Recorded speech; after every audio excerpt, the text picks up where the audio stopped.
Today, October 22, is a very significant day in the history of our beginnings.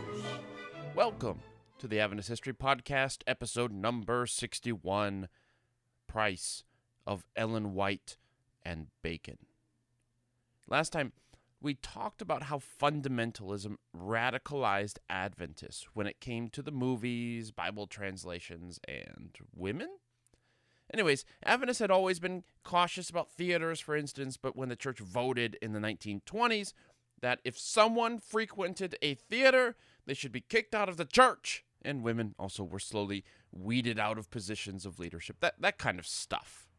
Now, today, we move on to talk about Price of Ellen White and Bacon. I feel like I lured you here under false pretenses.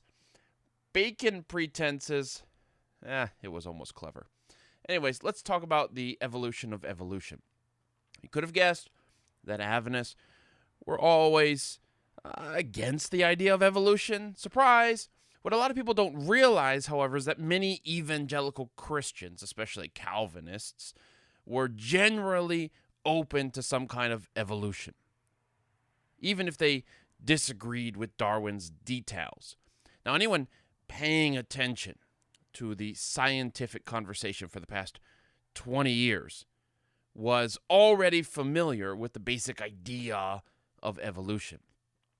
Everyone knew that you could selectively breed your animals to produce offspring that were healthier, faster, or stronger. Everyone could accept the basic idea of evolution. In fact, I don't know anybody who denies that species can change, right? Like, a lot of creationists like to call it microevolution rather than macroevolution. Okay, like a lot of Christians accept that. That's not disputable. Now, as the emerging scientific community began whispering about evolution during the 1840s and 1850s, Christians in the ivory tower of Princeton University were standing guard to protect them. One of those Princeton tower guards fired arrows at an early English evolutionist in 1845, shortly after our William Miller story. On another occasion, a Princeton guard turned around and backhanded a young Earth creationist, arguing that the days of creation don't have to be interpreted literally as 24-hour periods. Now, the Princetonians saw themselves as kind of refereeing America's spiritual landscape. They were getting down on some of these uppity evolutionists who were claiming perhaps a bit too much in the way of naturalism, and they would also get down on some young Earth creationist Christians for being a little too literal. So they kind of saw themselves as keeping both sides in line. Now, some people tell the history of evolution in evangelicals this way. In the beginning, evangelical America largely shrugged at the idea of God and that he could create through evolution. Didn't impact the Bible at all. They didn't really care. Then fundamentalists came and required people to believe in 6 24-hour periods of creation. And we are only now seeing evangelicals slowly beginning to embrace evolution again. In other words, people tell this story as if fundamentalism was an interruption on the path for all Christians to embrace some kind of evolution. All right, so fundamentalism ends up being the bad guy. And can I just say in the most articulate way possible, that's a bunch of hooey. It is true that many conservative Christians in the 1800s, like those at Princeton, many of those at Princeton, had no problem interpreting Genesis 1 as being long ages. Okay, you even later on would have some theistic evolutionists. But we also have to understand that a lot of this early acceptance of evolution was done in a fog of what evolution was implying. There was no coherent scientific hypothesis to critique. It was a bunch of scientists trying out different ideas, few of which were solid enough to directly challenge Christendom, to directly challenge Protestant Christianity. So long as the Princetonians and other Christians in positions of influence felt unchallenged, they could afford to be generous and open-minded. I mean, That's just human nature. Okay, no one understands the shape of the thing they were dealing with until decades later. And this was because a thread of Christianity ran through society. After all, Darwin was originally intended for the ministry. He even wrote a defense of Christian missionaries at one point and believed it was perfectly fine to be a Christian and an evolutionist. He didn't see an inherent conflict there, even if he himself would eventually give up his faith. Some evolutionists, like Thomas Huxley, railed against the church, but most didn't. Some even defended the church. The implications of evolution just weren't clear. Was this thing going to be a threat to Christianity or not? Was it a passing fad, or was it just completely harmless? It wasn't easy to tell where this evolution thing was going. Now, in the eyes of prominent Christians, I mean, who even was this Darwin guy anyway, especially in England? We've got our hands full with German theological liberalism over here. Okay, so Darwin, just sit in the back of the bus. We'll get to you later. What's more, most Christians didn't seem to understand what Darwin was saying. Now, the more scientific-minded Christians did, but in popular Christian circles, Darwin's natural selection was often misunderstood and misrepresented. A year after Darwin's On the Origin of the Species was published in America, Adventists began responding. Like many non-scientific Christians, Adventists didn't grasp what Darwin meant by natural selection. Adventists saw natural selection as a part of a growing scientific conspiracy to use the word nature to replace God. So God isn't selecting animals to thrive. Nature is. We're not talking about God's laws. We're talking about nature's laws. And Adventists found it absurd that nature could select anything. I mean, nature lacks a mind. It lacks a will. What ridiculous lengths will people go to write God out of the human story? To quote an article in the review, quote, "So of the new phrase which Darwin has invented, natural selection, as though nature selected such individuals and species and rejected the rest, nature makes no such selection. The phrase is an absurdity," end quote. Of course, that's not what Darwin meant by natural selection at all. Natural selection wasn't nature is selecting, but that the selection happened naturally, in contrast to artificial selection, which is what happens when a shepherd puts two prized sheep in the pen together and lights some candles, plays a little Lion King soundtrack, okay? That didn't happen naturally. It happened artificially. So Darwin's basic point was the stuff you do with breeding your sheep happens in nature as a whole, though less efficiently, okay? It happens naturally. The strong rams fight. I'm just making this up. I don't know anything about rams, okay? But you understand what I'm saying. The strong rams fight, and the stronger of the two is the one who breeds with whatever female he wants. You know, and this is kind of the natural way by which superior genes find each other and make superior offspring. That kind of stuff. Anyways, so Adventists also failed to understand the type of science being done. Now let me read to you from an article by George Marsden called Fundamentalism as an American Phenomenon. He's contrasting the American Christian reaction to modernism with the British Christian reaction to modernism. And this misunderstanding of the type of science being done pervades the American Christian reaction to evolution. So let me quote Marsden here. Quote, "The fundamentalist response to Darwinism was an objection rather to a type of science, a developmental type, which they almost always branded as unscientific," end quote. Now, you'll see this over and over and over again in Adventist writings, that evolution is unscientific. And I could repeat this until I'm blue in the face, not just in Adventist writings. Okay? Adventists were very much on board with many other Christians in doing this. Okay? They didn't conceive of the situation as a war between religion and science, but of true science versus false science. So one fundamentalist would write, quote, "It is not science that Orthodox Christians oppose. No, 1,000 times no. They are opposed only to the theory of evolution, which has not yet been proved, and therefore is not to be called by the sacred name of science, end quote. And this is where we get to talk about Francis Bacon. Now, when I become a millionaire, I'm going to make a James Bond spin-off about Francis Bacon. The name is Bacon. Francis Bacon. Fried, not baked. Anyways, whatever. Francis Bacon lived in the 1600s, and he gave the world his own scientific method. Bacon's idea was that humanity will progress by the careful observation and collection of data from our experiences. None of this, well, it must be true because Aristotle said it was. We have to focus on what's in front of us and be careful not to leap to distant conclusions. Bacon's scientific method was therefore limited to the things we could observe and touch and see.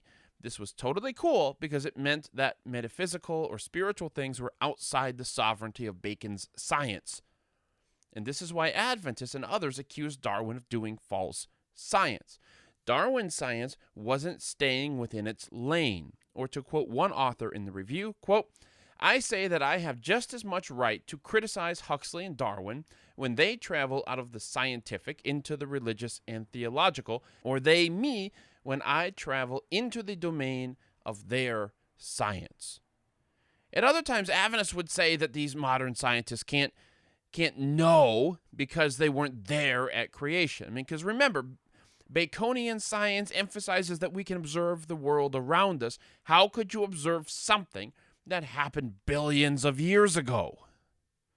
So this isn't a battle between superstitious religious zealots and men of science. It is a battle between two different ideas of what science is and what science can do and where science should be operating and where it should not. One historian has said Americans largely missed the Romantic period that bridged the gap between the Enlightenment and the modern world, and that's kind of what we see here. Many Americans didn't make that transition into the modern world that the Romantic period kind of provided, so they were still stuck in the Enlightenment. I don't say stuck like it was a bad thing, but they were still there. They were still in that period, and they missed that kind of jump that other parts of the world had made. Okay? So this is what we have. We missed that Romantic period. Many Americans are in this Enlightenment frame of mind. The rest of the world, developed world, is kind of traveling fast toward this modern world. And so we have this kind of conflict in America, not between religious people and science-minded people, but between the science of the Enlightenment versus the science of the modern world. In other words, for a group of people who refuse to eat pork, Adventists sure had swallowed a lot of bacon. And not just Adventists, some of the most educated people in American society resisted evolution because of Bacon's influence. I don't want you to think that Adventism's resistance to evolution is all because of their misunderstanding of Darwin and because of Bacon's influence. Adventists were actually ahead of other Christians in seeing the theological implications of evolution. And of course, if you don't think the world was created in 6 24-hour periods, then upon what basis do you rest on the Sabbath day? Without the Sabbath, there are no Adventists, okay? So even if Adventists, like most Christians, didn't understand the science, they nevertheless saw evolution as an existential threat to their theological identity. You couldn't be further apart from the meaning of evolution than Adventists were. And not just in theology. Adventists didn't have a well-defined theology of creation to start with. No, they were different in other ways. For instance, evolution promised long periods of inevitable progress. It encouraged us to think in terms of millions and billions of years. Adventists were like, man, Jesus could come tomorrow. You need to be ready today. The world is not slowly improving. It's getting worse. The way evolutionists and Adventists looked at time couldn't be more different. Now, by the turn of the 20th century, the scientific world was fast coming to terms with evolution, especially Thomas Huxley's brand of agnosticism. Huxley was kind of, I'd just call him Darwin's bulldog. I don't mean that to diminish him, but he was just like a feisty defender of Darwin, and he actually coined the word agnosticism as a way to describe his own views. And by the 20th century, by the turn of that century, evolution was rapidly being accepted, and so along with it was Huxley's agnosticism. So the situation was ripe for anyone, who was scientifically literate and could defend the Adventist position on scientific grounds. Now, my friends, it is time to talk a little more about George McCready Price. George McCready Price was born in the middle of nowhere in the province of New Brunswick in eastern Canada. Now, after Price's mother became an Adventist, he tagged along and joined her. He enrolled at Battle Creek College for 2 years until he ran out of money and couldn't keep going there. So I think there's probably many Adventist students who can relate to him on that level. Anyways, then he went back to Canada as a principal of a small public school. And if you want to understand why Price would spend the next 60 years of his life doing war against evolution, you have to understand these years as a principal of a small high school in rural Canada. A local doctor, one of Price's few friends there, kept trying to convince Price of evolution and very nearly did it. I mean, Price was torn. He was teetering between his new Adventist faith and the evidence of evolution. He wavered, but each time he'd go back and read Ellen White, especially Patriarchs and Prophets. And so eventually he came down on the side of his Adventist faith, and he took a stand. What kind of stand was it? I mean, Ellen White writing about a worldwide flood wasn't evidence his doctor friend was going to accept. Price had to prove it through other means. He had to do science. He had to justify his choosing the Adventist Church over evolution. And so it became the project that defined the rest of his life. It's the kind of life only and almost evolutionist could have lived. Right? I mean, have you met these guys who they were into something and then they spend the rest of their life kind of responding and exposing the dangers of the thing that they were into, the thing that they were deeply tempted by? I mean, this is Price. He was so very nearly persuaded by evolution. It pulled at him. And so only someone who has felt the temptation, only somebody who has felt the pull could really devote the rest of their lives to combating it. His study of creation was his means of resisting that attraction, that temptation. Now, there was no geology program at an Adventist university, okay? When he was at Battle Creek, they did offer some kind of science, something or another, but he didn't take it. And by 1900, Battle Creek College was far more concerned with training missionaries than anything else. So Price educated himself when it came to science. His appetite for knowledge was insatiable, even if his career was unstable. And by that I mean he was briefly an evangelist in Prince Edward Island, briefly an academy principal in Oakland, briefly a construction worker in Maryland, briefly a writer in New York City, and briefly a handyman at Loma Linda Sanitarium. It was there, as a handyman, that he published his first book. And Loma Linda wasn't called Loma Linda back then. It was called the College of Medical Evangelists, but now it's Loma Linda University. Anyways, Loma Linda University upgraded him from handyman to professor, giving hope to university janitors ever since. Recognizing his passion for learning, the university awarded him a bachelor's degree. Now, Price is one of those people who professed not to put much stock in higher education. He claimed to be happy not having been infected by what he called university-itis, and said common sense and a divine calling were more useful than a PhD. And yet Price almost always added his degrees at the end of his name when he published things.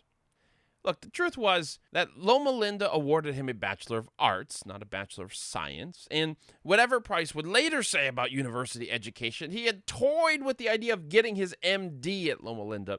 He didn't, and he wondered for the rest of his life whether that was a good decision or not. So Price embodies, I believe, the struggle modern Christians feel living in the modern world.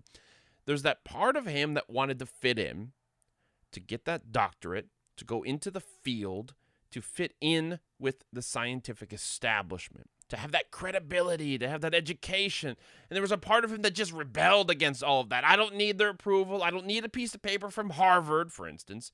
Okay?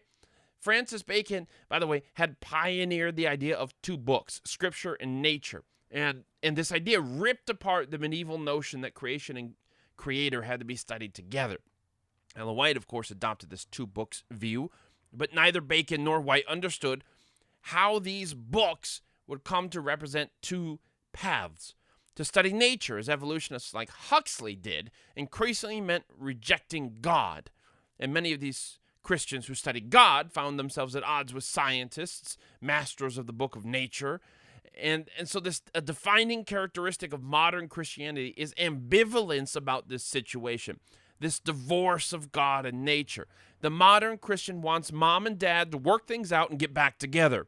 They insist that nature and God are not irreconcilable. Liberals might say that God and nature can be reconciled if only you drop a literal reading of Genesis 1. Conservatives might say that God and nature can be reconciled if you just drop this evolution stuff. But they both agree, okay? They understand the solution differently, but all modern Christians understand the problem the same way. We got to get mom and dad back together. This situation is not tenable in the long run. Now, Price is one of those first Adventists who so perfectly embodies the modern Christian for us. Okay, he wants to fit in. He wants credibility. He wants to be accepted and, if not accepted, at least heard, at least respected by the scientific establishment. And he will never get that. He will never get that, but he wants it, right? He wants to bridge the gap between the kind of the people studying the book of nature and the people studying the book of God. He wants to bridge that. He wants to bring them back together, and so sometimes you'll read him say, I don't care about any of that. And sometimes you realize that he does care about it. And that's kind of, to me, that's what it means to be a modern Christian. I mean, you kind of go back and forth. You feel two different emotions about the same thing. That's what it means to live in this world where these two books have been put on opposite ends of the library. All we need is a scientifically minded Christian. I'm speaking here as an Adventist, right, back in the day. All we need is a scientifically minded Christian to beat the evolutionary science at its own game. And this is the hope that George McCready Price offered.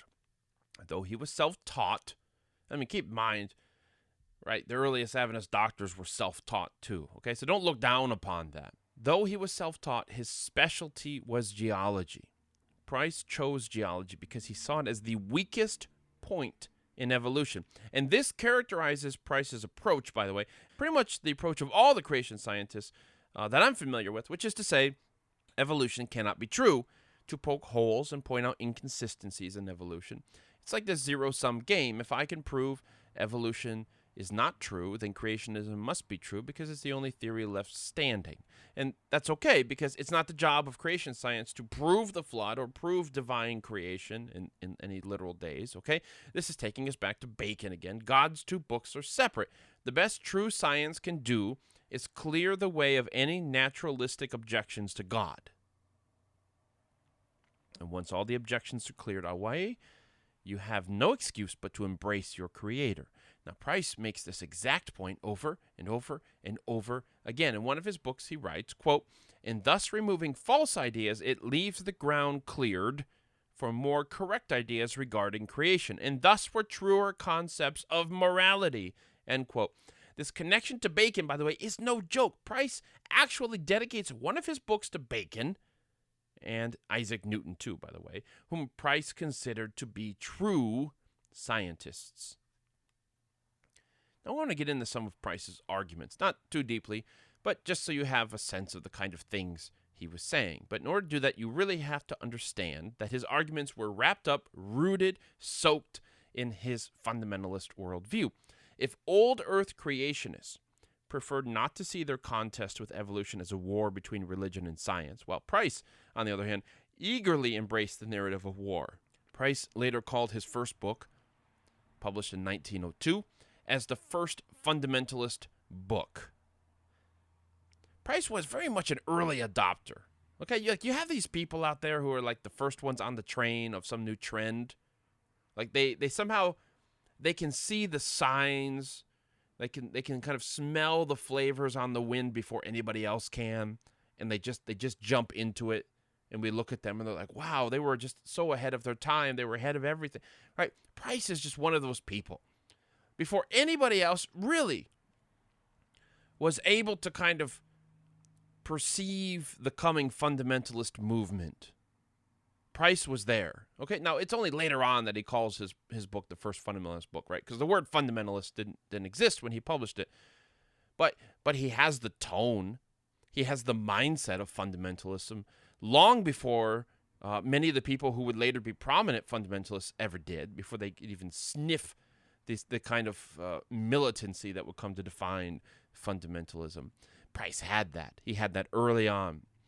And this fundamentalist mindset is more than just rhetoric for him. I mean, it shapes the way he chooses his sources and frames his arguments. He considered earlier geologists like Charles Lyell to be what he called advance agents for Darwin and this, quote, modern troupe playing at dethroning the creator, end quote. In other words, all of these scientists, whether geologists or biologists or whatever, who were complicit in building evolution, they were part of a conspiracy to destroy God or the sovereignty of God.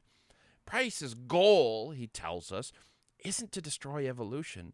He says you can't destroy something that never really was built to begin with.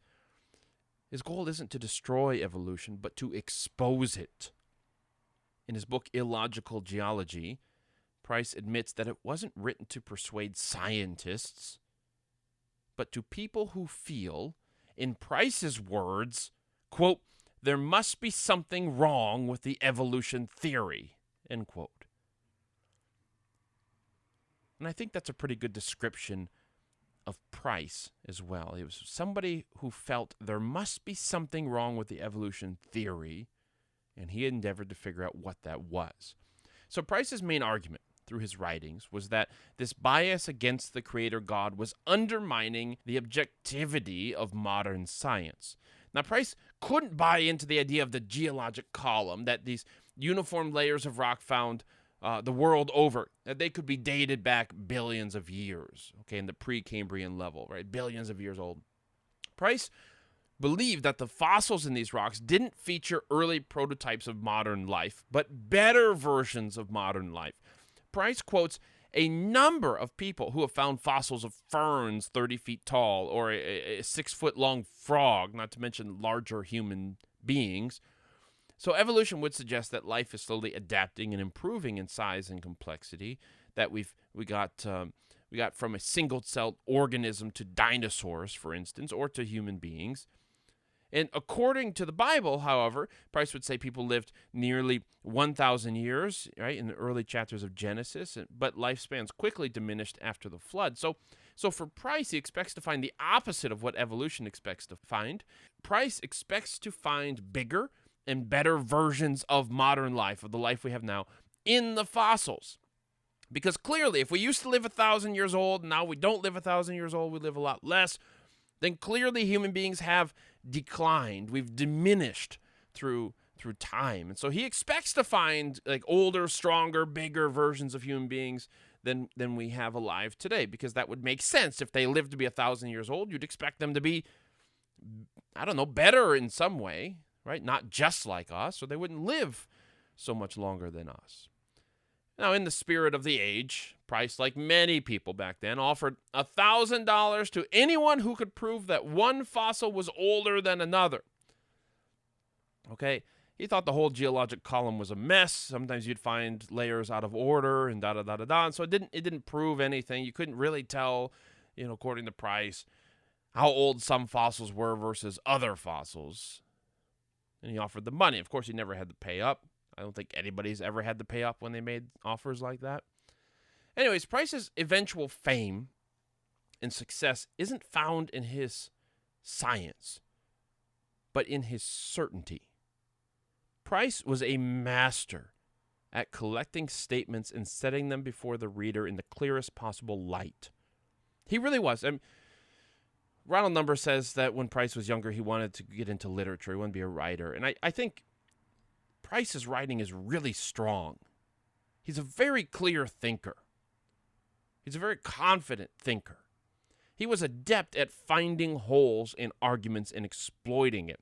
It was his polemics, I would say, not his science, that mattered to fundamentalists. And it was his polemics that prevented scientists from taking him seriously. Toward the end of Price's life, an interviewer asked him why he spent his entire adult life dealing with evolution and creation. Price responded, quote, "I felt I had a call to do this work, as direct a call as any man who has ever received to the ministry," end quote. In other words, Price felt that same call somebody feels to become a pastor or to be a missionary in some distant land. He's like that. I was called in the same way. All stemming, no doubt, from that conversation he had with the doctor while he was a high school principal in the middle of nowhere in Canada. Now, next time, we're going to go deeper into Price's life. We're going to get into the debates. We're going to talk about this man in much greater detail. And it's worth doing so. Price needs to be understood by Adventists. He's been largely forgotten. We're going to talk about why that is, right? He was a man both modern scientists and, I should say, certain modern fundamentalists have tried very hard to forget. But Price is worth remembering.